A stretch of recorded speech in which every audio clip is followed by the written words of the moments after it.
आज बहुत ही सौभाग्य है, मेरे अनुज अनिल कुमार अग्रवाल जी से मेरी बड़ी क्षणिक टेलीफोनिक बातचीत हुई।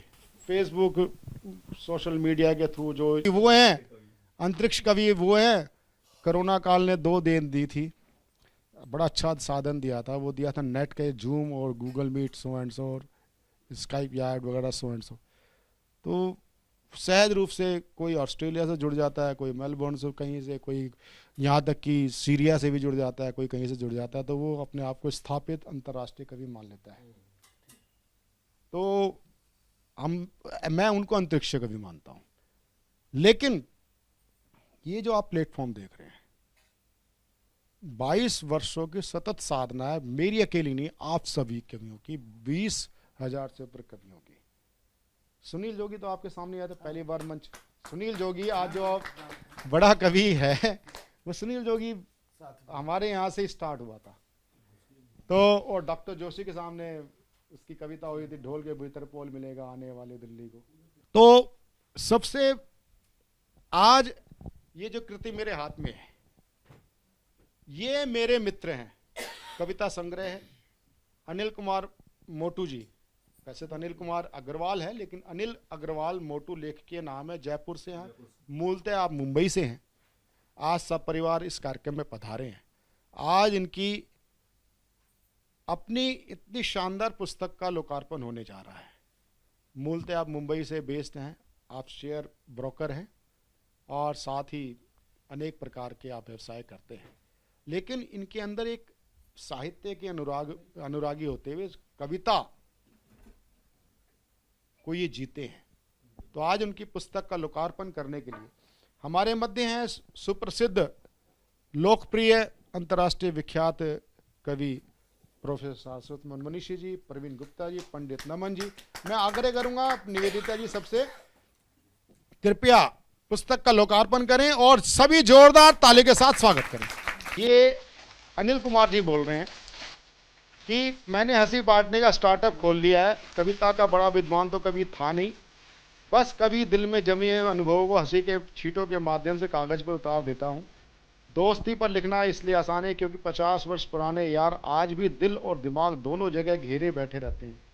कृष्ण सुदामा जैसे सच्ची दोस्ती हो और जीवन के चटपटे मजे, यही इस किताब का स्वाद है। मुस्कुराते रहिए। अनिल कुमार मोटू। आप 38 वर्षों से लेखन से जुड़े हुए हैं। यह उनकी पहली कृति है और ये आखिरी कृति नहीं है, मुझे विश्वास।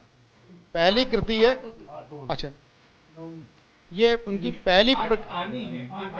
पहली प्रकाशित पुस्तक है। हालांकि उन्होंने हास्य और जीवन पर आधारित अनेक कविताएं लिखी हैं, संग्रह तैयार किए हैं। अब वह लेखन को अपने मन का शौक मानकर पूरी निष्ठा से आगे बढ़ा रहे हैं। यह पुस्तक उनके मुंबई में शुरू हुई 50 साल पुरानी दोस्ती को समर्पित है। जा जोरदार ताली के साथ स्वागत करें। श्री प्रवीण गुप्ता विशिष्ट अतिथि।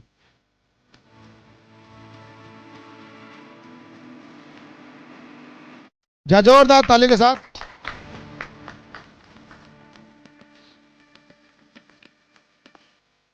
मैं इस अवसर पर श्री प्रवीण गुप्ता जी से सबसे पहले मैं निवेदन करूंगा। प्रवीण गुप्ता जी, आज पुस्तक लोकार्पण के आप विशिष्ट अतिथि हैं और आप सतमोला कवियों की चौपाल में आप पहली बार आए हैं। कृपया आपने 2 शब्द कहें। धन्यवाद प्रवीण जी। मैं सबसे पहले सतमोला कवि चौपाल के संरक्षक और सभी महानुभावों को अपनी ओर से नमन करता हूँ, नतमस्तक होकर प्रणाम करता हूँ। कवियों के बीच में हूँ इसलिए बोल तो नहीं पा रहा हूँ। राजनीतिक मंच यह नहीं है। आप सभी का अभिनंदन और कोटि कोटि स्वागत करता हूँ। और सरदार जी बैठे हैं, पंजाबी दे विच मेरा पंजाब दा जन्म हैगा, इस करके जी आया नू कहंदा हां। आज प्रवीण जी ने मुझे यहाँ आमंत्रित किया, मैं इससे बड़ा सौभाग्य अपना नहीं मानता। मैं आप सब कवियों के बीच में जो परमात्मा का एक रूप आप उतार देते हैं अपनी मुखारबिंद से। दुनिया में कोई ऐसी दवाई नहीं जिस दवा से कोई व्यक्ति जीवित हो जाए, जिस दवा से कोई व्यक्ति का मुख खिलखिला जाए। कलियों की भांति आप सभी कभी ऐसे गुलदस्ता बना देते हैं। मैं आप सबको अपनी ओर से दोबारा फिर दिल की गहराई से नमन करता हूं। सतमोला चपाल के 23 वर्ष जो पूरे होने वाले हैं, सतमोला चपाल को भी मैं बहुत बहुत शुभकामनाएं देता हूं। आज जो हम इस कार्यक्रम में एकत्रित हुए, इसके 2 विषय सौभाग्यवश हुए हैं। एक प्रथम जो सरदेव BL प्रेम जी, जो हमारे हिंद की चादर गुरु तेग बहादुर हुआ करते थे, उनके समीप अगर हमने अपने जन्म में देखा है तो वह देखा है सरदेव BL शर्मा जी को। अगर मैं कुछ गलत ना कह रहा हूं तो मैं आप सबसे क्षमा भी चाहूँगा। मुझे कोई बोलना नहीं आता, मैं तो परवीन जी भाई साहब ने खड़ा कर दिया और मैं कोई ऐसा सम्मानित प्रतिष्ठित जितना भाई साहब ने बताया तो ऐसा तो नहीं हूँ, मगर आप सबके बीच में हूँ। अपने आप को सौभाग्यशाली मानता हूँ। आज हमारा प्रथम जो कार्य इस सतमोला चपाल का है वह है श्रीमान मनीषी जी की, प्रोफेसर मनीषी जी को सम्मानित करने का BL प्रेम सम्मान पुरस्कार से जो आप सबने किया। मैं आपको बहुत बहुत अभिनंदन देता हूं और परमपिता परमात्मा से यह प्रार्थना करता हूं कि आप ऐसे ही राष्ट्र की सेवा में अपना कभी पाठ करते रहें और हम सब पर अपना आशीर्वाद बनाए रहें। इसके साथ साथ हमारे बीच आज अनिल अग्रवाल जी, जो मूलतः मुंबई से आए और जिन्होंने इतनी सुंदर पुस्तक लिखी। अभी जो भाई साहब ने, प्रवीण जी ने इसका मूल अंश बताया, पढ़ाया, 50 साल 58 साल की आयु में रिटायरमेंट होना, ऐसा आपने बताया। तो मैं नहीं मानता कि अनिल जी जैसे, अग्रवाल साहब जैसे व्यक्तित्व को आप रिटायरमेंट की टायर्ड कर दें, ऐसा टायर्ड कर दें। ये तो अपने आप को रिटायर्ड इन्होंने नहीं माना। अभी तो मैं ऐसा मानता हूँ इनका चिलचिलाता हुआ बचपना, इनके जो मुस्कुराहट है वो दिखा रही है हमें। तो वो कृष्ण जी की, मैं अभी सुन रहा था किसी कवि महोदय से, कृष्ण जी की कलियां और राधा जी की बातें, ऐसा ही भाई साहब की मुस्कुराहट होली अभी निकल के गई है, बता रही है। आप सब कवियों का फिर मैं दोबारा से धन्यवाद करता हूं यहाँ आने पर और बहुत बहुत अभिनंदन करता हूं। धन्यवाद।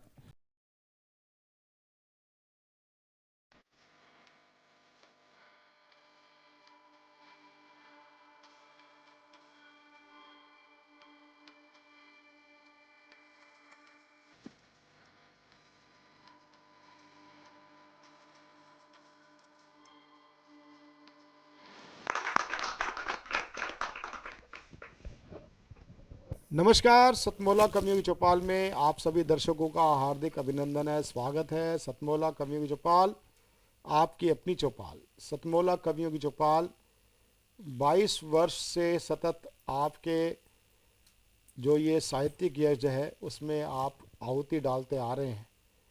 20,000 आहुतियाँ डलती आ रही हैं और 20,000 से भी ऊपर हम सीमा पार करने जा रहे हैं। और वर्ष भी अगस्त 15 को 23 वर्ष होने वाले हैं। बहुत ही शानदार ग्रैंड एक फंक्शन होने जा रहा है और हम उसको जून माह में शूट करेंगे और वह अपने आप में बड़ा गौरवशाली कार्यक्रम बनने जा रहा है। और जो हमारे सतमोला कवियों चौपाल के हमारे संरक्षक हैं, कार्यक्रम के स्पॉन्सर हैं श्री अनिल कुमार मित्तल, उनका सिर्फ संकल्प है कि ये कार्यक्रम केवल सिल्वर जुबली नहीं, गोल्डन जुबली मनाएगा। और जब तक उन्होंने यहाँ तक भी शिव संकल्प लिया हुआ है कि आज हम हैं कल ना रहें। तो ये चाहे मेरे परिवार की अगली पीढ़ी हो, चाहे वो सतमोला ग्रुप की अगली पीढ़ी हो, इसको चलाती रहेगी। जहाँ जोरदार ताली के साथ उनके शिव संकल्प की हम सराहना करते हैं, अभिनंदन करते हैं। तो सतमोला कवियों की चौपाल में आज बहुत ही आनंददायक आज प्रकरण 2 जुड़े हैं। पहला, आज हम ऐसे व्यक्तित्व को सम्मानित कर स्वयं गौरवान्वित हुए हैं जिस व्यक्ति को इस मंच पर लाने के लिए हमने पता नहीं कितनी प्रतीक्षा करी है। अगर मैं कहूं, आदरणीय चाचा जी के साथ हम सौभाग्यशाली हैं कि पिताजी, मेरे पिताजी इस कार्यक्रम के प्रेरणा स्रोत रहे। वो स्वयं इस टीवी कार्यक्रम में नहीं आ पाए क्योंकि उन्होंने एक संकल्प लिया हुआ था, जब तक मेरा गला बिल्कुल ठीक नहीं हो जाएगा तब तक मैं टीवी शो पे नहीं आऊँगा। और चाचा जी का संबंध पिताजी के साथ राम लक्ष्मण जैसा था। और आज पिताजी काव्य जगत में जो जाने जाते हैं, और ये जो कार्यक्रम चल रहा है पिताजी के आशीर्वाद से, उसका एक हेतु आदरणीय चाचा जी हैं। अगर चाचा जी काव्य मंचों को तो भजनोपदेशक थे, खुद भजन लिखते थे, जैसे हम अमी चंद जी लिखते थे भजन, महर्षि दयानंद जी के परम भक्त, वो भी भजन लिखते थे और गाते थे। और बहुत पिताजी की मांग हुआ करती थी भजनों के लिए। किंतु चाचा जी ने पिताजी को आग्रह किया, एक दिशा दी कि आचार्य जी आप ना, ये आचार्य शब्द चाचा जी का दिया हुआ है, वो तो पंडित जगदीश चंद्र आर्य संगीत शास्त्री लिखा करते थे कि भाई नहीं, आप ना, आपके पास जो एक अद्भुत कला है उसको कविता के रूप में आप मंचों पे लेके आओ। तो पिताजी की और चाचा जी की अनेक काव्य यात्राएं पूरे देश भर में, और पिताजी की कविताओं के चाचा जी साक्षी रहे और चाचा जी के कविताओं का मैं भी स्वयं साक्षी रहा, और वो मैंने काल देखा है। उस समय के साथी आज जिनको हमने सम्मानित किया है, आदरणीय सारस्वत मोहन मनीषी जी का वो, मैं अगर कहूं, वो हिरक काल था। आज भी वो सूर्यास्त नहीं हुआ है। तो मैं ऐसे कवि को आमंत्रित करता हूं। हम सब भी प्रेम परिवार के सदस्य हैं। तो बस केवल एक कविता आप प्रेम जी को समर्पित कर, वही वाली जो हर बम बम, पहले वो सुना दूं। पहले वो, फिर प्रेम जी वाली। एक जो अयोध्या में जो कविता सुनाई साध्वी रितंबरा ने, और मजे की बात यह है कि मुझे मेरी कविताएं कम याद थी, साध्वी जी को ज्यादा याद। एक बार मैंने आचार्य गिरिराज किशोर जी को अपनी पुस्तक भेंट की, जंग अभी जारी है, और आचार्य जी खाली हाथ आ रहे। मैंने कहा आचार्य जी पुस्तक कहाँ गई? अरे बोले वो रितंबरा जी छीन ले गई मेरे से। तो बोले पुस्तक, मैंने कहा मैं उनको दे देता। बोला नहीं, वो मेरे से ले गई। बोला जी मुझे दे दो, मैं करूंगी। तो उनको बहुत याद थी। तो कविता तो बहुत लंबी है, लेकिन एक स्टैंजा सुनाता हूं। एक नहीं, कम से 3 स्टैंजा सुनो। चलो। एक बार सरयू की ले सौगंध चढ़ो सिंहासन पर। आहा, एक बार सरयू की ले सौगंध चढ़ो सिंहासन पर, अपमानित पांचाली काले क्रोध बढ़ो दुशासन पर। एक बार कंकर कंकर को शिव शंकर हो जाने दो। आहा, एक बार फिर महादेव को प्रलयंकर हो जाने दो। आहा, नेत्र तीसरा खुल जाने दो, अभयंकर हो जाने दो। बहुत अच्छे, बहुत अच्छे। मोह मुक्त अर्जुन को गिरा हुआ गांडी उठाने दो। राणा सांगा की छाती को घावों में खो जाने दो, और एक बार हर घाटी को हल्दी घाटी हो जाए। बहुत अच्छे, बहुत अच्छे, बहुत अच्छे, बहुत। एक बार हर घाटी को हल्दी घाटी हो जाने दो। तलवारों के लिए वैरियों के सिर कम हो जाने दो। तलवारों के लिए वैरियों के सिर कम हो जाने दो, और एक बार हर हर गंगे हर हर बम बम हो जाने दो। बहुत अच्छे, बहुत अच्छे, बहुत अच्छे, बहुत। कोई कब तक सहता जाए, सहने की भी सीमा है। आहा, कोई कब तक सहता जाए, सहने की भी सीमा है। कब तक हम चुपचाप रहें, चुप रहने की भी सीमा है। कब तक माई बाप कहें हम, कहने की भी सीमा है। आहा, कोई कब तक सहता जाए, सहने की भी सीमा है। कब तक आंसू बहते जाएं, बहने की भी सीमा है। कब तक हम चुपचाप रहें, चुप रहने की भी सीमा है। और कब तक माई बाप कहें, हम कहने की भी सीमा है। आहा, एक दिवस अन्यायी का हर गर्व झाड़ना पड़ता है। जरासंध की संधि तोड़ कीचक पछाड़ना पड़ता है। दुश्मन के वक्षस्थल पर ध्वजदंड गाड़ना पड़ता है, और धारण कर बगनखा शत्रु का पेट फाड़ना पड़ता है। बहुत अच्छे, बहुत, बहुत। धारण कर बगनखा शत्रु का पेट फाड़ना पड़ता है। नई क्रांति हित मंगल पांडे का उद्गम हो जाने दो। आहा, बहुत अच्छे। नई क्रांति हित मंगल पांडे का उद्गम हो जाने दो, और एक बार हर हर गंगे हर हर बम बम बहुत, हो जाने बहुत, दो। बहुत, बहुत, बहुत, बहुत। और सबसे खतरनाक स्टैंजा सौंप रहा हूं। ला, खून खराबे से क्या डरना, खून खराबा होने दो। आहा, खून खराबे से क्या डरना, खून खराबा होने दो। शोर शराबे से क्या डरना, शोर शराबा होने दो। बहुत। एक बार जो भी होता है, भोले बाबा होने दो। आहा, बहुत अच्छे, बहुत अच्छे, बहुत अच्छे, बहुत अच्छे। एक बार जो भी होता है, भोले बाबा होने दो, और बच्चे बच्चे को फिर से करतार सराबा होने दो। बहुत अच्छे, बहुत अच्छे, बहुत, बहुत, बहुत, बहुत। बच्चे बच्चे को कैसे करतार सराबा होने दो। सीता कैसे वापिस आती, प्रभु यदि क्रुद्ध नहीं होते, देवासुर संग्राम न होता, तो मन शुद्ध नहीं होते, भीतर युद्ध नहीं लड़ते, तो गौतम बुद्ध नहीं होते, और पापी ही सब कुछ पी पा जाते यदि युद्ध नहीं होते। बहुत अच्छे, बहुत अच्छे, बहुत अच्छे। पी पा पापी ही सब कुछ पी पा नहीं जाते यदि युद्ध नहीं होते।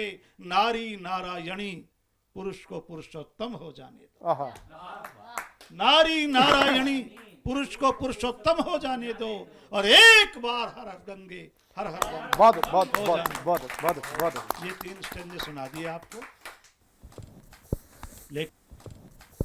लेकिन ये साल बड़ा विचित्र आया है। संघ का शताब्दी वर्ष है। स्वामी दयानंद जी का 201वां जन्मदिन है।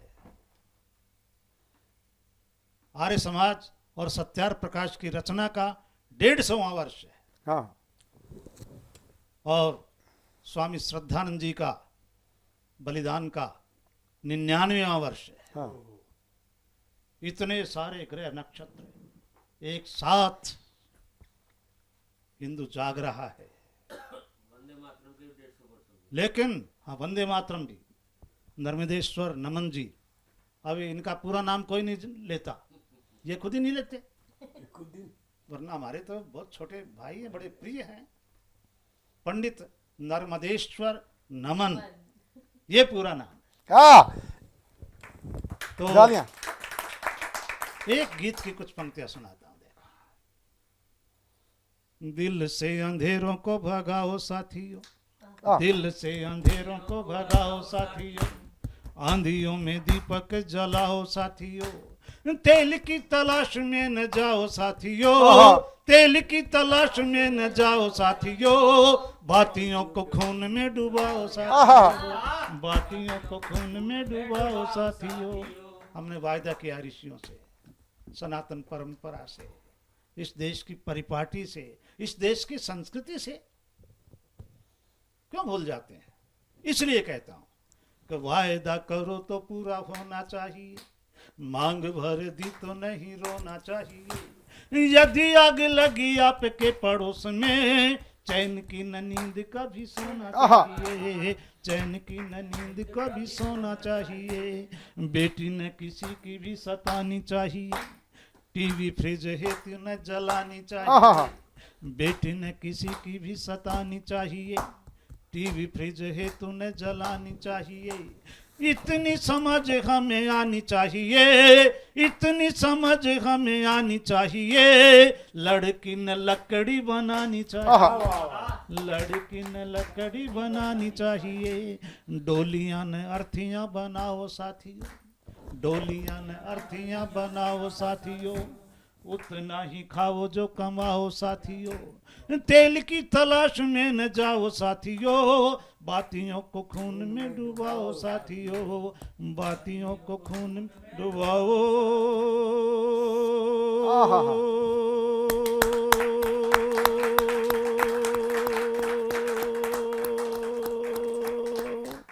साथी हमारे बीच में एक नई पुस्तक का जो लोकार्पण हुआ है, इसका नाम होता है ये मेरे मित्र। और मैं बिना किसी भूमिका के, देरी के, मैं इस पुस्तक पर ही चर्चा करना महत्वपूर्ण समझूंगा। इस कविता के संग्रह के जो लेखक होते हैं उनका नाम है अनिल कुमार मोटू जी, जो कि जयपुर से हमारे बीच में। आइए उनका जोरदार तालियों से स्वागत करें। सर, सबसे पहले तो ये जानना चाहते हैं कि जो इसमें मोटू जो है वो काफ़ी मोटा मोटा लिख गया है, ये कहीं कुछ बचपन से जुड़ा हुआ है या अपने जो आपने इतनी मेहनत करके ये शरीर को हृष्ट पुष्ट बनाया है, यहाँ तक की यात्रा का एक पर्याय साबित कर रहा है? सतमोला कवियों की चौपाल का मैं बहुत आभारी हूँ जी, जिन्होंने मुझे आज ये अवसर दिया, बड़े बड़े लोगों के बीच में बैठने का मौका दिया। जी। और रही बात आपकी कि आपने जैसे ये सवाल किया कि मोटू, तो देखिए सबसे पहली तो बात ये है कि जो अग्रवाल होते हैं जी, वो मोटे ही ज़्यादा अच्छे लगते हैं। पहली बात तो ये है। अब दूसरी बात ये है कि मैं मोटा कैसे बना, जी। तो इसमें मेरी माताजी का बहुत बड़ा हाथ था। वाह। और मैं व्रत बहुत रखता था। जी। अब आप सरप्राइज करेंगे कि आदमी व्रत रख के भी मोटा बन सकता है। तो उसका ये कारण था कि मेरी माताजी व्रत के पहले दिन मुझे खूब खिलाती थी कि बेटा खा ले, कल तेरा व्रत है। व्रत वाले दिन खूब खिलाती थी कि बेटा खा ले, आज तेरा व्रत है। और व्रत के अगले दिन फिर से खिलाती थी कि बेटा खा ले, कल तेरा बहुत सुंदर। तो साधारण सी बात है, अगर आप व्रत रख के और 3-3 दिन खूब खा रहे हो, हाँ तो शरीर पतला तो होना नहीं है जी, मोटा ही होना है करके। तो ये कारण है, मोटू बचपन से ही शरीर ऐसा था। सब मोटू मोटू कहते थे, तो मैंने इसको एक बिल्कुल नाम दे दिया करके। बहुत सुंदर। ये जी। माँ के प्रयास को आपने जाया नहीं जाने दिया। हाँ जी। मैं आपकी इस मेहनत और लगन की बड़ी प्रशंसा कर रहा हूँ, लेकिन एक बात और आपसे जानना चाहता हूँ कि जिस व्यवसाय में आप हैं वहाँ बातें होती हैं अर्थ की, वहाँ बातें होती हैं धन की, लेकिन उस व्यवसाय से आपने ऐसा समय निकाला कि आप कविताओं के संकलनों की ओर आ गए। मतलब एक दो कविता नहीं, कभी एक गाहे वगाहे किसी डांट डपट में आपने लिख ली, तो पूरा का पूरा संकलन सामने आ गया है। और आपका जो यात्रा आप बता रहे हैं कि कई संकलन बैक टू बैक एपिसोड आने, तो ये कैसे संभव हुआ कि एक व्यवसाय और कहाँ एक कविता? मुझे बचपन से ही कविताओं का बहुत शौक था जी और मैं कविताएं लिखता था जी, शुरू जी। से ही। ये सफर मेरा आज से 35 साल पहले ही शुरू हो गया था, जी। जिसे कि अभी मैंने ये किताब का रूप दिया है करके।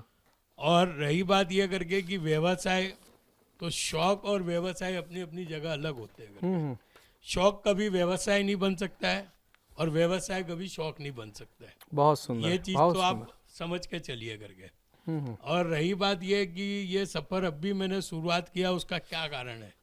तो यही है जो आम आदमी की जिंदगी के अंदर रहता है कि भाई करूँगा, लिखूँगा, बुक छपाऊँगा, तो चलते रहता है। घर की, बच्चों की, हर चीज़ की जिम्मेदारियाँ रहती है। और सबसे बड़ी बात है कि अगर अपने देखेंगे कि आज जो सोशल मीडिया इतना आगे बढ़ गया और ये सब चीज़ें काफ़ी इजी हो गई है। पहले ये चीज़ें इतनी इजी नहीं थी कि आज से 20 साल 25 साल पहले आप अगर किसी पुस्तक को छपाना चाहो तो इजी नहीं था। ये सब इजी हो गया है और काफ़ी लोगों का मुझे सपोर्ट मिला।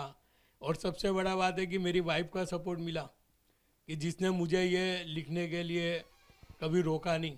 वाह। कोशिश काफ़ी की रोकने की कि क्या सारे दिन कविता लिखते हो, जी जी। मतलब। और मुझे बहुत बार ऐसा लगता भी था जी कि जब मैं कविता लिखता था तो मुझे लगता था कि शायद आज मेरी बीवी मुझसे खफा है, शायद आज मेरी बीवी मुझसे खफा है। फिर मैं ये सोचता था छोड़ो ना यार, कौन सी पहली दफा है। वाह वाह, बहुत सुंदर, बहुत सुंदर भाई। बड़ा दिल चाहिए होता है अपनी ही पत्नी पर, वो भी एकलौती पत्नी पर, इस तरीके के दिल नहीं भाई बातें साहब, उनके सामने उनके नहीं दिल नहीं, जिगरा चाहिए। आप वर्डिंग को थोड़ा चेंज कीजिए। दिल तो सबके पास होता है, जिगरा चाहिए। सर, जैसा कि देखा जाता है, अभी आपने पुत्र से भी शिकायतें अपनी बताई और पत्नी से भी बताई, लेकिन ये चीज़ समझ में नहीं आई कि आपका पूरा विषय घूम रहा था इधर, और पहली किताब ये मेरे मित्र यानी कि मित्रों पर समर्पित पहली किताब लाने का क्या प्रमुख कारण आपका रहा? देखिए बात ऐसी है करके जी। कि ये जो मेरे जो फोटो में आप 4 मित्र देख रहे हैं, अच्छा। ये वास्तव में मेरे 50 सालों से मित्रता है। बहुत सुंदर। मेरी उम्र 58 की हुई है, पर हम 5 मित्र पिछले 58-50 सालों से साथ में है करके। जी। और दूसरी चीज ये है करके कि मैंने इन पे क्यों लिखी, तो एक यही 4 थे कि जिनको मैं डरा धमका के अपनी कविता सुनाता था। वाह। और ये कभी इनकार नहीं करते थे, आप समझे। तो और दूसरी चीज ये है कि आज भी मेरी वो मित्रता वैसी की वैसी कायम है। तो आज 50 साल के पीरियड की अगर कोई मित्रता कायम रहती है तो वो रिलेशन, क्योंकि मित्रता का जो आपका रिलेशन होता है वो दिल से होता है, दोस्ती का रिलेशन। बाकी रिलेशन आपका ब्लड से होता है कि भाई आप नाना बन गए, नानी बन गए, आप चाचा बन गए, तो ये सब आपका बना बनाया रिलेशन है। और मित्रता का रिलेशन आप खुद बनाते हैं।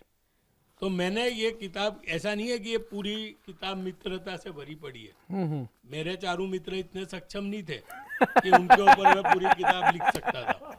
ठीक है, उनको खुश रखने के लिए 2-4 पोएम उन पे भी हाँ। ठीक है, पर मेरे ये किताब उन मित्रों को समर्पित है। और मैं एक छोटी सी बात और कहना चाहूँगा, 2 मिनट, कि हम 5 मित्र थे, उसमें से एक मित्र हमारा अचानक पिछले साल हार्ट अटैक से गुजर गया। तो वो हमें बहुत सदमा लगा। तो मैंने उस पर 2 लाइन लिखी है, वो सुनाना चाहूँगा मैं। स्वागत है। कि वो खो गया, वो खो गया, खो क्या गया, वो सो गया, सो क्या गया, हमसे दूर हो गया। आए। बहुत अकड़ता था, बहुत लड़ता था, बहुत झगड़ता था, बात बात पे हमसे आर्गुमेंट करता था। हम ना मिलने के 100 बहाने बनाते थे, वो मिलने के हमको हजारों रास्ते दिखाता था। वाह, क्या वो बात। हमको मिलने के हजारों रास्ते दिखाता था। आज भी जब हम साथ बैठते हैं तो उसकी खाली सीट हमें उसकी तन्हाई जताती है। हमें तेरी बहुत याद आती है, हमें तेरी बहुत याद आती बहुत सुंदर। बहुत सुंदर, वाह। है। ये मेरी उस मित्र को श्रद्धांजलि। एकदम श्रद्धांजलि है।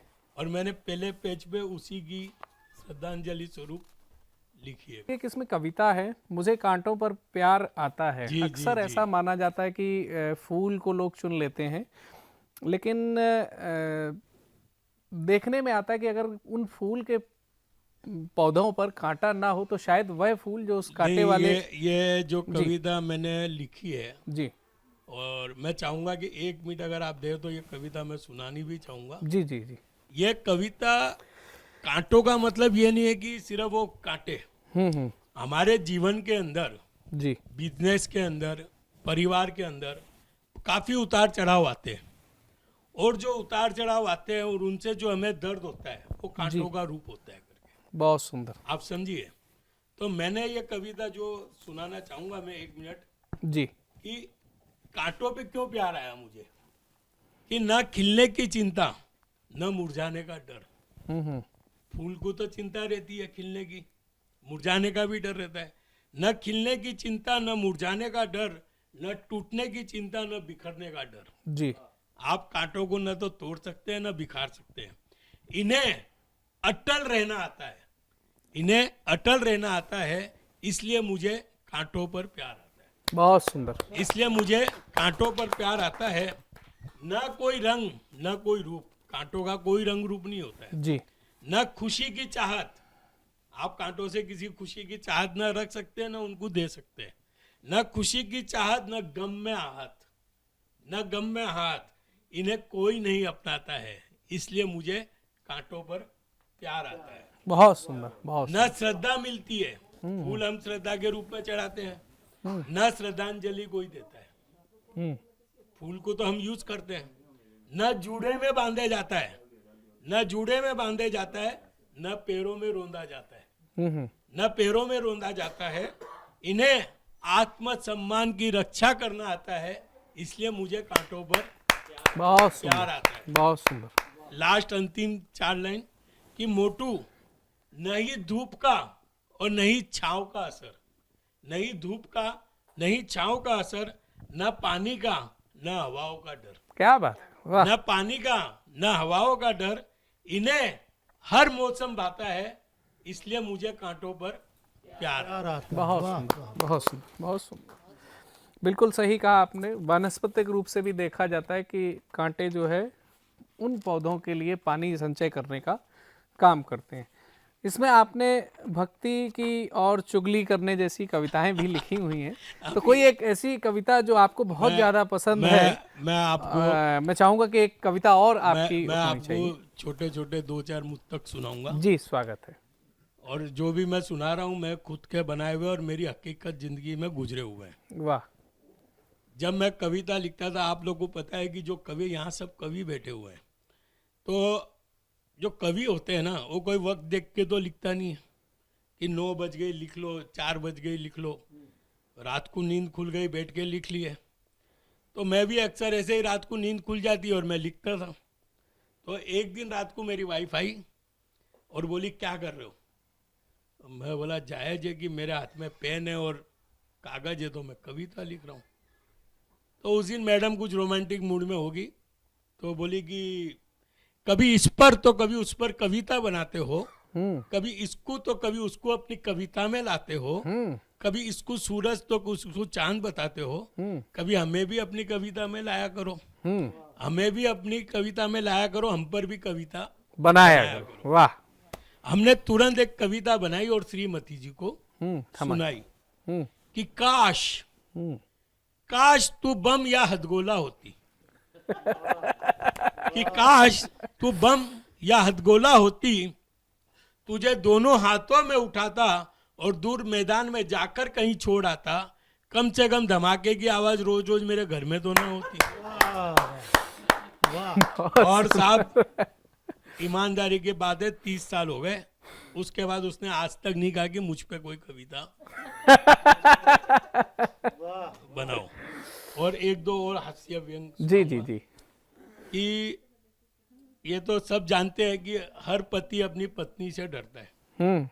इसके लिए तो कोई ना कि आप तो काफी उम्र दराज है, समझते ही होंगे ये चीज को। तो आप तो अक्सर क्या है, सुबह की चाय मैं ही बनाता हूँ, सुबह की चाय मैं ही बनाता हूँ। तो एक दिन मेरे पड़ोसी को मैंने कहा कि रोज सुबह की चाय मैं ही बनाता हूँ। तो उसने कहा हाँ हाँ भाई साहब मुझे पता है, मैं जब भी आपके घर के वहां से गुजरता हूँ तो मुझे कुटने की आवाज आती है। मैं जब भी आपके घर के वहां से गुजरता हूँ तो मुझे कुटने की आवाज आती है। मैंने कहा आप कितने बजे गुजरते हो? बोला 6 बजे। बोला गलत फहमी है, 6 बजे जो कूटने की आवाज आती है वो तो मेरी पत्नी मुझे कूट कर उठाती है। मैं चाय तो 7 बजे बनाता हूँ। तो बॉस, काफी हास्य व्यंग से जुड़ी हुई है। एक और कविता आपने लिखी है बहुरूपिया, तो ये बहुरूपिया Actually, आपको नेता ही मिला क्या? नहीं नहीं, देखिए मैं ऐसा नहीं, मैं आपको ये बहुरूपिया कविता पढ़ी है। मैं आप देखिए, एक शब्द जो होते हैं ना उसके काफी पर्याय होते हैं, जी। है ना। तो मैं आपको बताऊं कि लकड़हारे की बेटी, लकड़हारे की बेटी चंदा, चंदा सी दिखती थी। लकड़हारे की बेटी चंदा, चंदा सी दिखती थी। चुनाव आए, नेताजी आए, चंदा जैसी चंदा को चंदा समझकर ले गए। क्या बात है, वाह वाह वाह, क्या व्यंग्य, तो क्या व्यंग्य। चंदा समझकर ले गए, तो वर्ड तो वही है हम्म, चंदा, और उसके पर्याय अलग अलग है। तो जो बहुरूपिया, मतलब कि नेताजी कब कहाँ क्या कर रहे हुए, कोई भी नेताजी तो कोई समझ में नहीं आता है। हम चंदा वर्ड का अलग मीनिंग समझते हैं, वो चंदा वर्ड का अलग। तो दो शब्द जो होता है, एक लाइन में छोटी सी कहूँगा, दो शब्दों को अलग अलग किस तरह से होता है कि हर आम आदमी की जिंदगी की यही रोजमर्रा है। हर आम आदमी की जिंदगी की यही रोजमर्रा है, कभी खर्चों में तो कभी व्यवहार में, रोजमर्रा है। वाह, क्या बात, बड़ी गंभीरता की बात,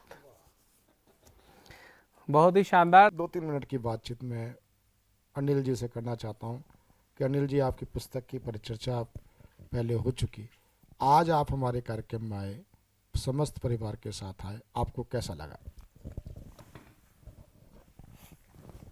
मैं प्रवीण जी का बहुत शुक्रगुजार हूँ, और ये मेरे लिए साहित्य का पहला अवसर है कि जहाँ पे मैंने साहित्य का ऐसा संगम और ऐसी जगह देखी करके। तो बैठे बैठे मुझे 2 लाइन बननी है जो मैं कहना चाहता हूँ कि जहाँ पूछते हम एक दूसरे का हाल चाल है, जहाँ पूछते हैं हम एक दूसरे का हाल चाल है, जहाँ हम दिखाते अपने कविता के हुनर का कमाल है, जहाँ हम दिखाते अपने कविता के हुनर का कमाल है, वो सतमौला कवियों का चौपाल है। वो सतमौला कवियों का चौपाल है। तो जैसे कि कविता जो आती है वो अंदर मन से आती है।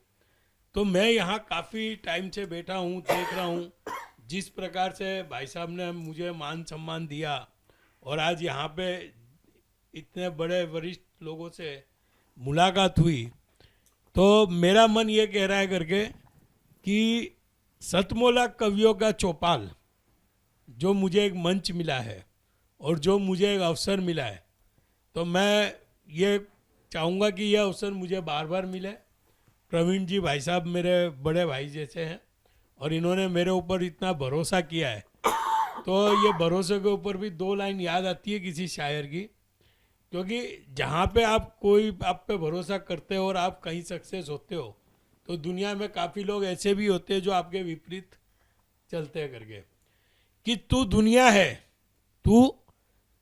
है तमाशा कर रही है, तू दुनिया है तमाशा कर रही है, उधर जाना इधर क्या कर रही है, उधर जाना इधर क्या कर रही है, यही तो वक्त है मेरे इम्तिहान का, यही तो वक्त है मेरे इम्तिहान का, कि मेरी कलम मुझ पे भरोसा कर रही है। बहुत अच्छे, बहुत अच्छे, बहुत अच्छे। तो हम यहाँ जितने बैठे हैं सब कवि हैं, सब अपनी कलम से कुछ ना कुछ लिखते हैं, और हमारी कलम हम पे भरोसा करती है।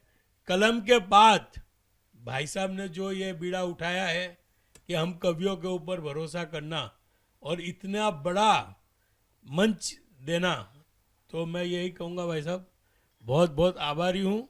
और मेरे लायक कभी भी जीवन में सतमौला कवियों की चौपाल का किसी भी प्रकार का कोई भी काम होवे तो मैं आधी रात को हाजिर हूँ। और 25वीं जो आपकी रजत जयंती उत्सव बन रहा है, उस उत्सव के अंदर मैं हर तरह से इसमें सहभागी हूँ। धन्यवाद अनिल जी। मैं आज इसी मंच से सेट पे घोषणा कर रहा हूँ, पंडित नमन जी मेरे बड़े भाई हैं, आप मेरे अनुज हैं। अनिल जी, आप दोनों आज से सतमूला कवियों की चौपाल के मानद निदेशक के रूप में जाने जाएंगे। जोरदार ताली के साथ।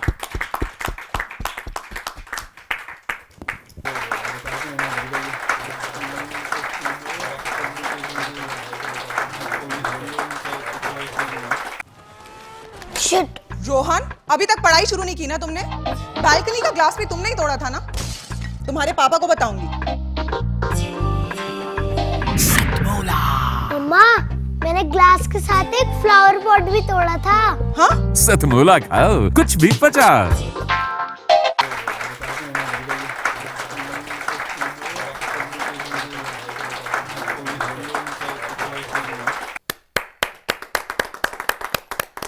तो समाप्त हो चुका है अंतराल, और इस अंतराल के बाद हम आपके पास, आपके सामने, आपके समक्ष फिर से आपका अपना शो लेकर हाजिर हैं, जिसका नाम होता है सतमूला कवियों की चौपाल। दर्शकों, श्रोताओं, आज से लगभग 22 वर्ष पहले हमारे भगीरथी डॉक्टर प्रवीण आर्य जी ने जो काव्य सरिता प्रवाहित किया था, जिसको वो आप सबके समक्ष लेकर आए थे, पिछले 22 वर्षों से अनवरत जारी इस काव्य सरिता में हजारों कवियों ने काव्य पाठ किया है और अपनी कविताओं को आपके हृदय तक पहुंचाया है। हमारे पहले नाविक होते हैं टुंडला से पधारे हुए जितेंद्र उपाध्याय जी।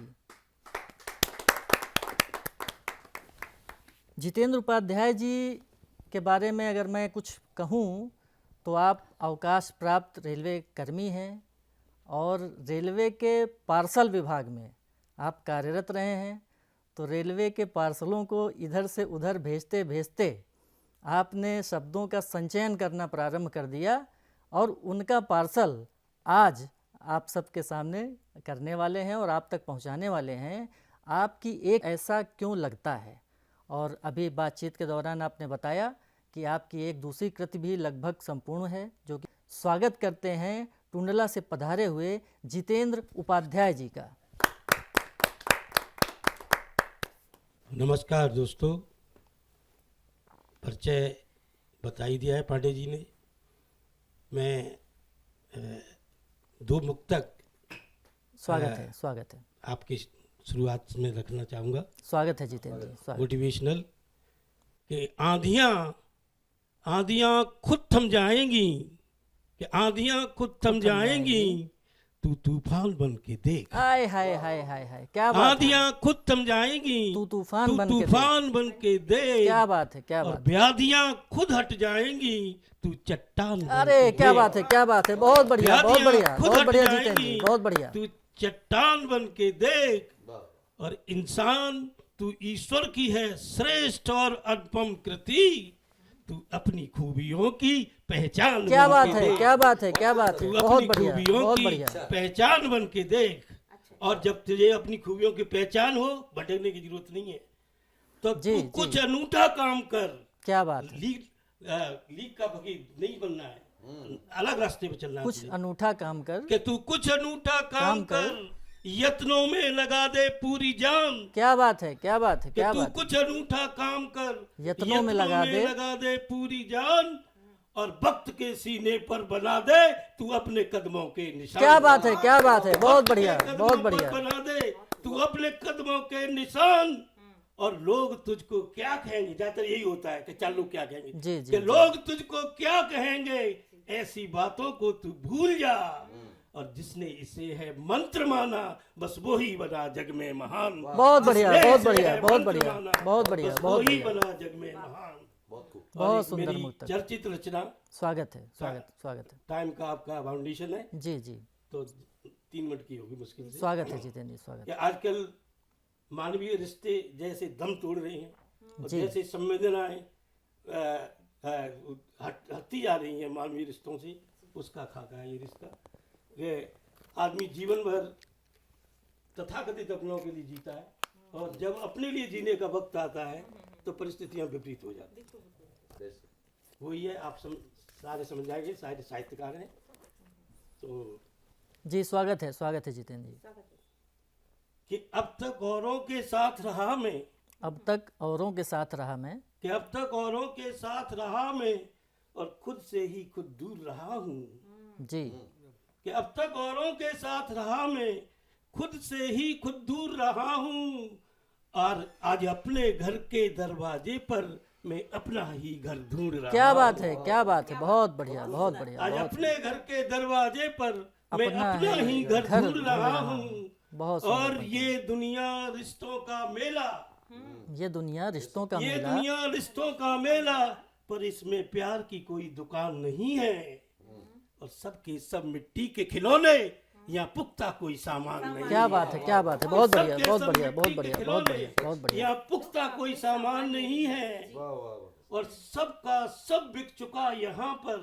सबका सब बिक कुछ भी चुका नहीं यहाँ बचा, पर। मान सम्मान ईमान धर्म सब बिक चुका है। जी कि सबका सब बिक चुका यहाँ पर, अब बिकने को कुछ शेष नहीं है, और हर रिश्ता आज आम हो गया, अब रिश्ता कोई विशेष नहीं। क्या बात है, क्या बात है, हर बहुत रिश्ता- बढ़िया, बहुत बढ़िया। माँ बाप बेटे भी साथ में जब हेलो हाया कर रहे हैं, हम अपनी माँ के पैर छू के जाते थे। जी जी तो ये विशेष नहीं रहे रिश्ते। अच्छा कि अब रिश्ता कोई विशेष नहीं है, और हर रिश्ता दम तोड़ चुका है, हर रिश्ता दम तोड़ चुका है, हर रिश्ता है कारोबारी, गिव एंड टेक, जितना दोगे उतना ही मिलेगा रिटर्न में। कि हर रिश्ता दम तोड़ चुका है, हर रिश्ता है कारोबारी, और जब हाथों में कुछ न बचेगा सब छोड़ जाएंगे बारी बारी। क्या बात है, क्या बात है, जब बहुत हाथों में बढ़िया, कुछ न बचेगा बहुत सब सुंदर, छोड़ बहुत जाएंगे सुंदर बारी पंक्तियां, बारी। बहुत सुंदर और पंक्तियां। एक कड़वा सत्य जो हम सब जी रहे, आप तो जी रही होगे, हम भी जी रहे हैं, कि जिन फूलों को तूने खिलाया, जिन फूलों को तूने खिलाया, कि जिन फूलों को तूने खिलाया, उनकी खुशबू पर एक दिन तेरा ही अधिकार न होगा। क्या बात है, क्या बात है, बहुत जिन बढ़िया फूलों पंक्ति, को बहुत तूने बढ़िया खिलाया, पंक्ति। उनकी खुशबू पर एक दिन तेरा ही अधिकार अधिकार न न होगा। होगा।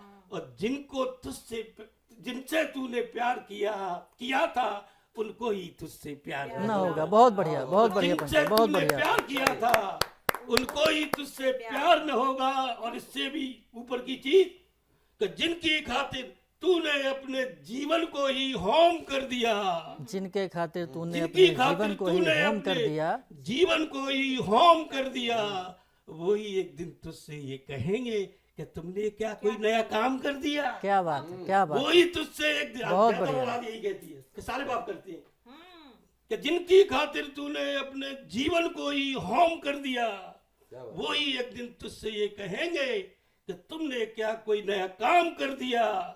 और वो लाइनें जहाँ इस रचना की आत्मा धड़कती है, कि तुमने क्या कोई नया काम कर दिया, कि रिश्तों की इस आपाधापी में, कि रिश्तों की इस आपाधापी में आज किस में कितना कौन बचा है। क्या बात है, क्या बात रिश्तों है, की इस आपाधापी में आज किस में किसमें कितना कितना कौन कौन बचा है। और अब तक जिया सब शोर शराबा, आखिर शाश्वत केवल मौन बचा है। क्या बात है, बहुत बढ़िया, बहुत अब तक बढ़िया, जिया बहुत बढ़िया, सब बहुत शोर बढ़िया, शराबा, बहुत बढ़िया। आगे शाश्वत केवल मौन बचा है। और अंतिम, कि दुनिया के इस रंगमंच पर, कि दुनिया के इस रंगमंच पर ये इंसान केवल नाटक भर करता है, कि दुनिया की इस रंगमंच पर ये इंसान केवल नाटक भर करता है।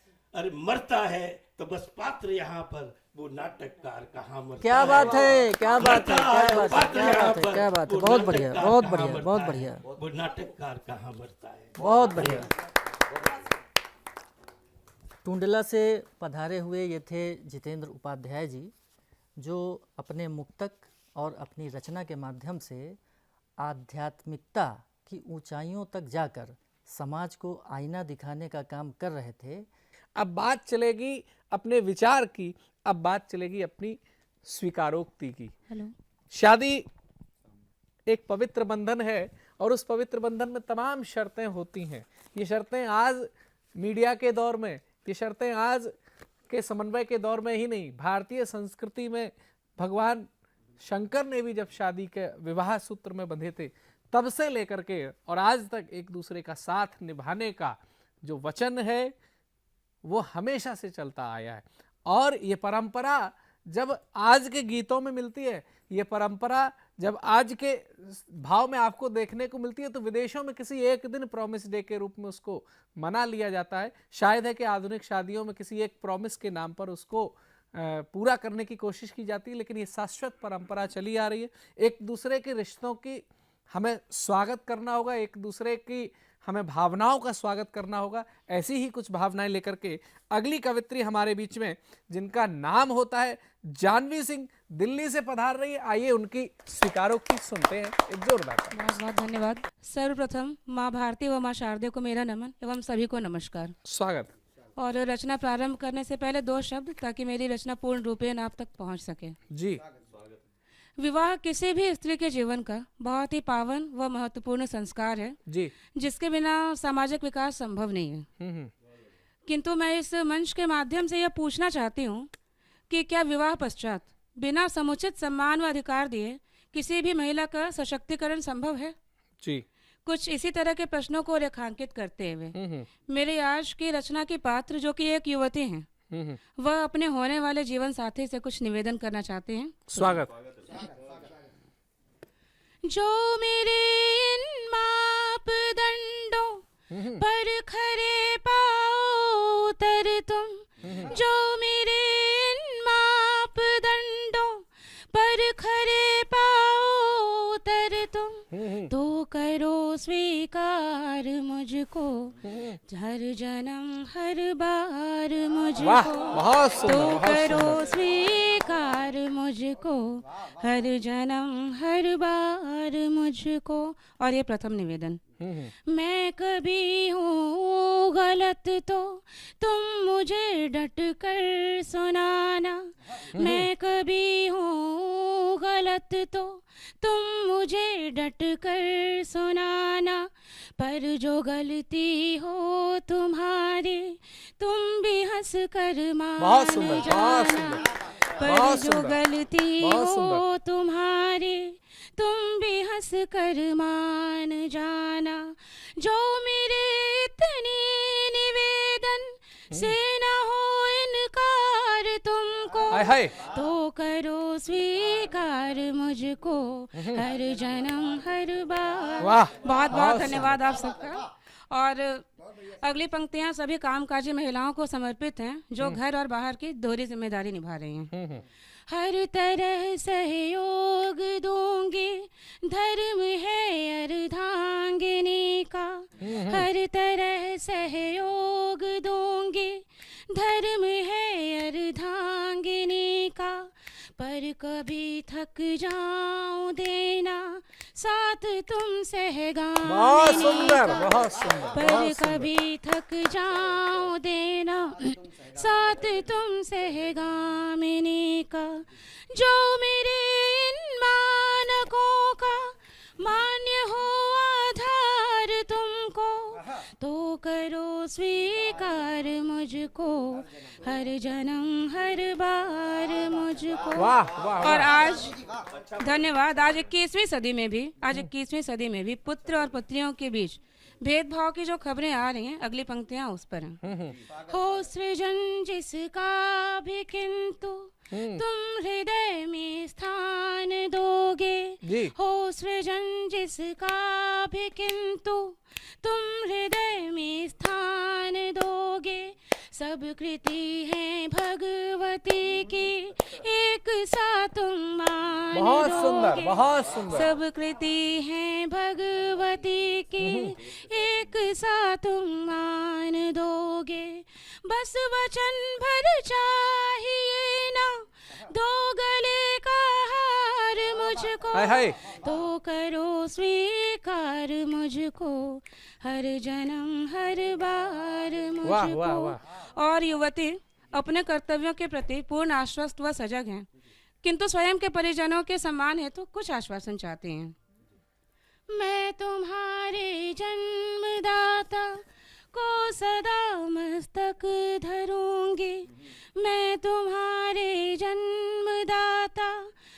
सदा मस्तक धरूंगी, पर स्वयं के माँ पिता को यह वचन तुमसे भी लूंगी, पर स्वयं के माँ पिता को यह वचन तुमसे भी लूंगी। इससे ज्यादा कीमती ना और कोई उपहार मुझको, तो करो स्वीकार मुझको, हर जन्म हर बार मुझको। और अंतिम पंक्तियों से समाप्ति की ओर बढ़ती हूँ। और ये वो पंक्तियाँ हैं जो कोई स्त्री कभी अपने मुंह से कह नहीं पाती। तुम मेरी अनुपस्थिति में यूं स्मरण मेरा कराना, तुम मेरी अनुपस्थिति में यूं स्मरण मेरा कराना, घर के बाहर के तख्त पर नाम मेरा भी लिखाना, घर के बाहर के तख्त पर नाम मेरा भी लिखाना। अब कहो क्या दे रहे हो तुम मेरे अधिकार मुझको, अब कहो क्या दे रहे हो तुम मेरे अधिकार मुझको, तो करो स्वीकार मुझको, हर जन्म हर बार मुझको। बहुत बहुत धन्यवाद। और एक बहुत ही छोटी सी गज़ल, कुछ समय शेष है मेरे पास तो मैं पढ़ना चाहती हूँ। पुरानी यादें हमारे जीवन का वो अनमोल खजाना होती हैं जो हमारे उदासी के पलों में भी हमें मुस्कुराने पर विवश कर देती हैं। तो मेरे गज़ल के माध्यम से हम पुरानी यादों की ओर चलेंगे और मैं आशा करती हूँ कि आप सब इस गज़ल से अपने आप को जुड़ा हुआ पाएंगे। कि उन गुजरे हुए रस्तों पे जाना अब कहाँ होगा, पुरानी उस गली में भी ठिकाना अब कहाँ होगा। कि उन गुजरे हुए रस्तों पे जाना अब कहाँ होगा, पुरानी उस गली में भी ठिकाना अब कहाँ होगा। कि उन गुजरे हुए रस्तों, वो लापरवाह सी लड़की के बेपरवाह से वो दिन, वो लापरवाह सी लड़की के बेपरवाह से वो दिन, न जाने उस हसीना का, न जाने उस हसीना का दीवाना अब कहाँ होगा, न जाने उस हसीना का दीवाना अब कहाँ होगा। कि उन गुजरे हुए रस्तों, वो रस्ते घर वो चौबारे के खलिहानों की वो खुशबू, वो रस्ते घर वो चौबारे के खलिहानों की वो खुशबू, बगीचे से वो फिर अमियाँ चुराना अब कहाँ होगा, बगीचे से वो फिर अमियाँ चुराना अब कहाँ होगा।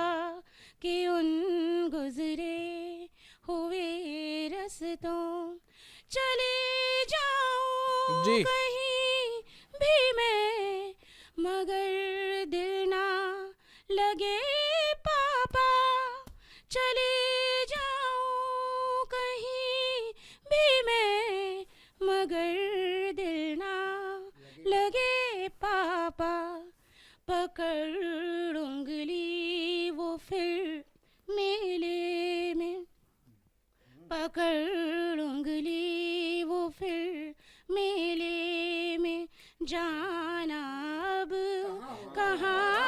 बहुत सुंदर, बहुत सुंदर, पकड़ उंगली वो बहुत फिर मेले में जाना अब कहाँ बहुत होगा सुंदर, बहुत सुंदर। कि उन गुजरे हुए रस्तों। और बस आखिरी 4 पंक्तियाँ।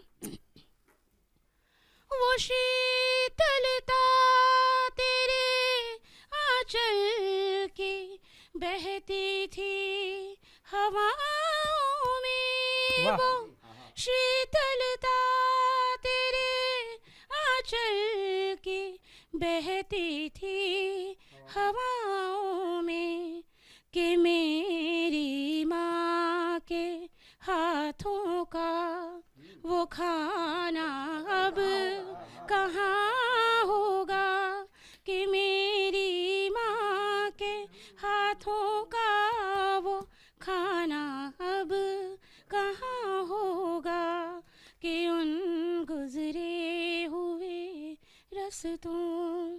बहुत बहुत धन्यवाद आप सबका। बहुत ही सुंदर। और जैसा कि इससे पहले आपने गेयता देखी थी, उससे और बेहतर और सुरीला, ये जैसे जैसे कार्यक्रम आगे बढ़ रहा है वैसे वैसे और सुरीले स्वर उसमें जुड़ते जा रहे हैं। और आपने एक बात कही थी अपनी कविता में कि घर की नेम प्लेट पर जो है नाम होना चाहिए, मेरा भी। तो मैं आपको बताना चाहता हूँ कि ये पता नहीं कि किस दौर की बात रही, लेकिन भारतीय संस्कृति ने हमेशा से महिलाओं को सम्मान दिया है, चाहे वह पति पत्नी का मामला हो या हम देखेंगे तो अगर भगवानों को भी आप देखेंगे तो पहले आप देखिएगा कि उनके माता पिता के अगर देखा जाए तो कौशल्या नंदन राम आते हैं, देवकी नंदन कृष्ण आते हैं, और गौरी नंदन गणेश आते हैं। वैसे ही अब आप दूसरे तरफ चले जाइएगा कि अगर वहां पर भी समता का अधिकार देखेंगे आप तो सियापति रामचंद्र की जय है, राधा कृष्ण की जय, उमापति महादेव की जय। ये भारतीय संस्कृति है। इस भारतीय संस्कृति को अपनाना पड़ेगा। ये कोई आधुनिकता नहीं है। जो लोग ये कहें कि आधुनिकता और उसके वशीभूत होकर के लोग अपनी परिवार की महिलाओं को इतना सम्मान दे रहे हैं, ये हमारी संस्कृति है। ये हम लोगों को सिखाएंगे और हम बताएंगे तो कुछ करुणाएं भी हैं और कुछ श्रृंगार भी है। तो साथियों, ये था विशेष एपिसोड सतमोला कवियों की चौपाल का। तो सतमोला कवियों की चौपाल एक खुली किताब है, जहां आप जैसे सज्जन सतमोला कवियों की चौपाल की सराहना करते हैं। कुछ ऐसे विचार के भी लोग होते हैं जो सतमोला कवियों की चौपाल को नवांकुरों के शोषण का प्लेटफॉर्म मानते हैं। दृष्टि का फर्क है। और मेरा तो ये कहना है, निंदक नियरे राखिए, कोई दिक्कत नहीं। तो ये सतमोला कवियों की चौपाल सहभागिता के सिद्धांत पर चलती है। जहाँ स्पॉन्सर है सतमोला कवियों की चौपाल के अनिल मित्तल जी, उनको हमने अधिक भार नहीं दिया। वो हमारे संरक्षक है, जहाँ कमी पड़ती है वो करते हैं। किंतु हमने इसका आधार क्या रखा कि जो जितने भी प्रतिभागी हैं वो उसमें अपना अंशदान करेंगे। और अंशदान रोज नहीं, बार बार नहीं। हमने मात्र एक प्रतीकात्मक राशि रखी 5 वर्ष की 4000 रुपये कि आप वर्ष में 2 बार आएँ, आपको सुनिश्चित काव्य पाठ कराया जाएगा। और निंदा करने वालों को आज एक और मैं उनके सामने घोषणा कर रहा हूँ, हो सकता है उनको और खुशी होगी इस बात को सुन करके। हमने आज से एक नया सेगमेंट शुरू कर रहे हैं, ओपन माइक को। ओपन माइक का ये स्वरूप, जितने भी ओपन माइक प्रचलित है वो टीवी चैनल पे नहीं होते। वो होते हैं एक कंपटीशन के रूप में होते हैं, इतना वो करो, एक रजिस्ट्रेशन होता है, वो उससे अलग हट करके हमने ओपन माइक को क्या शुरू करना है, प्रारंभ हमारा है उसका, कि जो छात्र हैं, स्टूडेंट हैं, वो अपना कॉलेज का कार्ड और आधार कार्ड उनको हमारे पास भेजना होगा। और प्रमाणित उससे हो जाएगा कि वो पेरेंट्स पर डिपेंड है। उनका रजिस्ट्रेशन और जो जिनकी नौकरी अभी अभी लगी है, कुछ बच्चों के तो सौभाग्यशाली होते हैं, आज की डेट में जो बीटेक एमटेक भी किए होते हैं ना, उनको भी जो पैकेज मिल रहे होता है ना 1-2 लाख रुपए से ऊपर का नहीं होता। और बड़े बड़े छोटे छोटे कस्बों से गांव से आकर आते हैं और वो पेरेंट्स पर डिपेंड होते हैं, घर में भी पैसा भेजना होता है और वो कहीं ना कहीं पीजी के रूप में रह रहे होते हैं। ऐसे बच्चे 30 तक की आयु के, वो भी अपना जॉब कार्ड दिखाएं, व्हाट्सएप करें। उन सब के लिए हमने 1100 रुपये का रजिस्ट्रेशन रखा है। वो यहाँ पर आके कविता पाठ कर सकते हैं। साथ ही उनके लिए सुविधा ही रहेगी, उनको यदि हमारा विश्वास, एक बार आएंगे, एक बार का रजिस्ट्रेशन है, आप आए, कविता पाठ की, बात खत्म, यहाँ तक नहीं सीमित है। आपको हमारा व्यवहार एक संरक्षक की तरह लगता है, आपको पारिवारिक, आपको वातावरण मिलता है और एक मार्गदर्शक के रूप में आपको कवियों का साथ मिलता है। जैसे आप आए, उस सदस्यता को सक्षम होने पर, जब आप सक्षम हो जाएं, उस को कंटिन्यू कर सकते हैं 2900 रुपये जमा करा करके, यानी कि आप 4000 रुपये की राशि आपकी पूर्ण हो जाएगी। वो आपको 4000 पूरे नहीं देने, बैलेंस आपको वो करना है। ये कोई हम व्यावसायिक अनुष्ठान नहीं चला रहे, हम साहित्यिक अनुष्ठान चला रहे हैं, यानी कि हम न्यूनतम उस पे जा करके ये कविता का सही का ख घ समझा सकें अपने वरिष्ठ कवियों के द्वारा, और आप यहाँ प्रस्तुति कर सकें। तो हमने ये आज ओपन माइक ऐसा भी नहीं होगा जो आप स्टैंड अप कॉमेडी देखते हैं, लाफ्टर देखते हैं। यहाँ पर 2 चीज़ों का जो शुरू से निषेध है, आज भी निषेध रहेगा।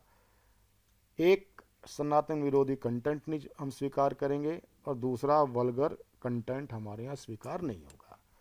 तो एक बार फिर मेरा निवेदन है, टीवी स्क्रॉल पर चल रहे नंबर 9711182183 पर आप हमें संपर्क करें, सदस्य बनने के लिए, ओपन माइक के लिए। और यदि कोई आप साहित्यिक अनुष्ठान भी, कोई कवि सम्मेलन कर रहे हैं, कवि सम्मेलन, मैं लाफ्टर की बात नहीं कर रहा हूँ, वहीं अपनी हम कैमरा टीम भेजेंगे, लाइव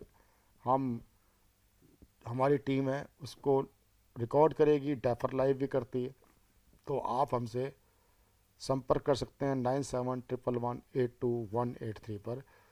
अगले रविवार फिर मिलते हैं वरिष्ठ कवियों के साथ, कुछ नए नामांकुर कवियों के साथ, सतमोला कवि चौपाल में। नमस्कार।